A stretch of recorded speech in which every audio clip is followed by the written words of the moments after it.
Jharkhand public service commission के द्वारा civil services mains examination 2023 जो कि 11 से लेकर 13 जेपीएससी मेंस का परीक्षा जो है 22 से लेकर 24 जून के बीच में हुआ था 2024 में। हम लोग इस वीडियो में पेपर 4 जो कि Indian constitution and polity public administration and good governance का पेपर है, उसका क्वेश्चन पेपर, उसका ऑब्जेक्टिव क्वेश्चंस का आंसर हम लोग देखेंगे। टोटल 200 मार्क्स के क्वेश्चंस पेपर होते हैं, समय 3 घंटे दिए जाते हैं। हम लोग इंस्ट्रक्शंस देख सकते हैं कि 2 खंडों में बटा हुआ है। एक खंड अ है जिसमें कि 20 क्वेश्चन है जो कि ऑब्जेक्टिव है और हर एक क्वेश्चन 2-2 मार्क्स का है, 20 मार्क्स, अर्थात कि यह 40 मार्क्स के हो जाएंगे ऑब्जेक्टिव। और 8 वैकल्पिक प्रश्न दिए गए हैं जिनमें से कि 4 प्रश्नों को चूज करके लिखना है और हर एक प्रश्न जो है वो 40 मार्क्स के होंगे। अब हम लोग क्वेश्चंस देखते हैं। सेक्शन ए में हम लोग देखते हैं, यहाँ पर 20 क्वेश्चन ऑब्जेक्टिव है, हर एक क्वेश्चन 2-2 मार्क्स के हैं यदि सही करेंगे तो। और ये चूंकि मेंस का एग्जामिनेशन है तो यहाँ पर निगेटिव मार्किंग नहीं होता है। The constitution of India prohibits the employment of the children below the age of 14 year in any factory and mines etcetera under the article 24।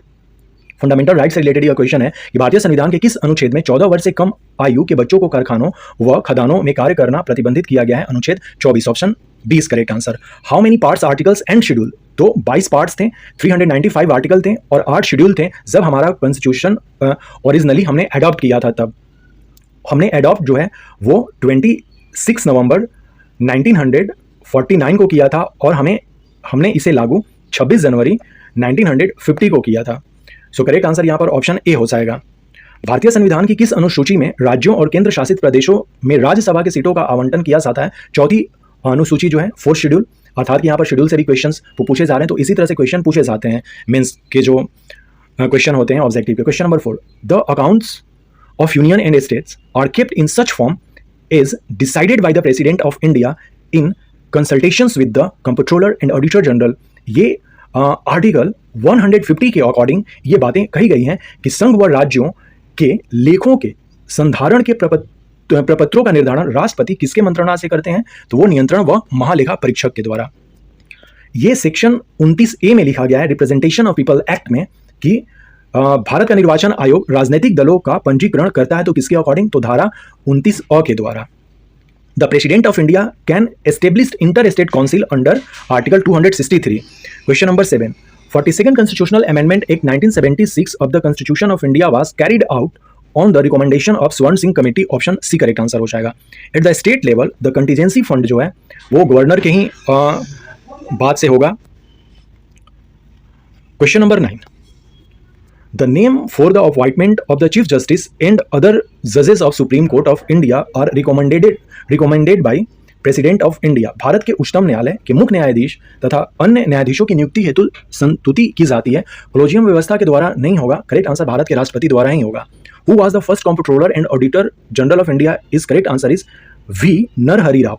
Second Ajay Kumar Chanda और थर्ड जो है A.K. रॉय और फोर्थ जो है एस रंगनाथन है। तो यहाँ पर फर्स्ट पूछा गया है, so correct answer is option D is correct answer. The post of district collector in India was created by Warren Hastings के द्वारा ये क्रिएट किया गया था कि जिला अधीक्षक के पद की स्थापना की गई थी वॉरेन हेस्टिंग्स के द्वारा।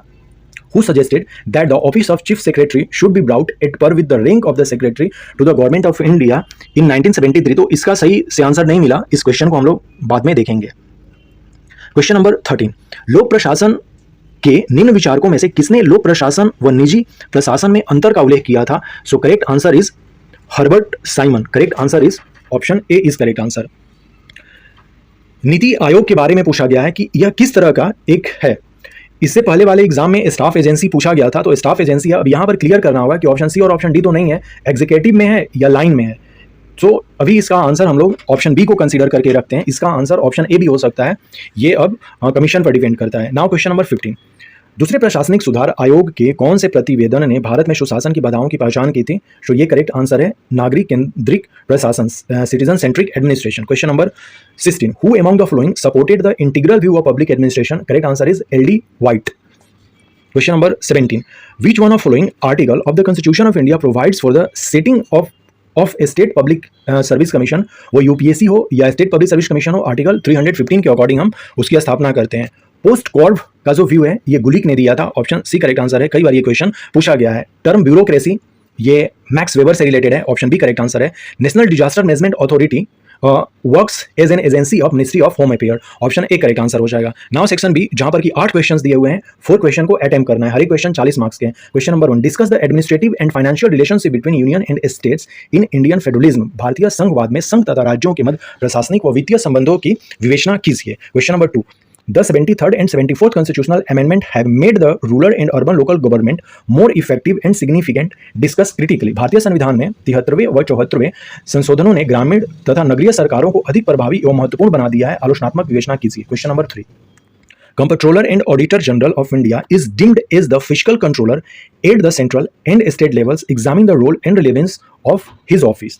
क्वेश्चन नंबर 4, 2 नोट्स लिखने हैं, या तो और दोनों को जब क्वेश्चन नंबर 4 अटेम्प्ट कर रहेंगे तो ए और बी दोनों को हमें आंसर करना होगा। और ए में है concept of public interest litigation और बी में है 74th कॉन्स्टिट्यूशनल अमेंडमेंट। एक दोनों को अटेम्प्ट करना होगा क्वेश्चन नंबर 4 के लिए। Question number 5, critically examine the positions, power and role of prime minister in present Indian government scenario. Question number 6, discuss the evolution and relevance of Finance Commission in India and the reason for sharing resources between the center and state. तो यहाँ पर हमें 15th finance commission का example देते हुए आगे इन बातों को लिखना था फाइनेंस कमीशन के बारे में कि किस तरह से वो केंद्र और राज्यों के बीच संसाधन का साझा करता है वो। Question number 7, critically discuss the success and failure of the government efforts to prevent and eradicate violence against women in India. Bharat में महिलाओं के विरुद्ध होने वाली हिंसा को रोकने एवं उनके अनुमूलन हेतु सरकारी प्रयासों की सफलता व असफलता का आलोचनात्मक विवेचना कीजिए। Question number 8, critically examine the relationship between the generalist and specialist in Indian administrative system. भारतीय प्रशासनिक व्यवस्था में सामान्यज्ञ तथा विशेषज्ञ के मध्य संबंधों का आलोचनात्मक मूल्यांकन कीजिए।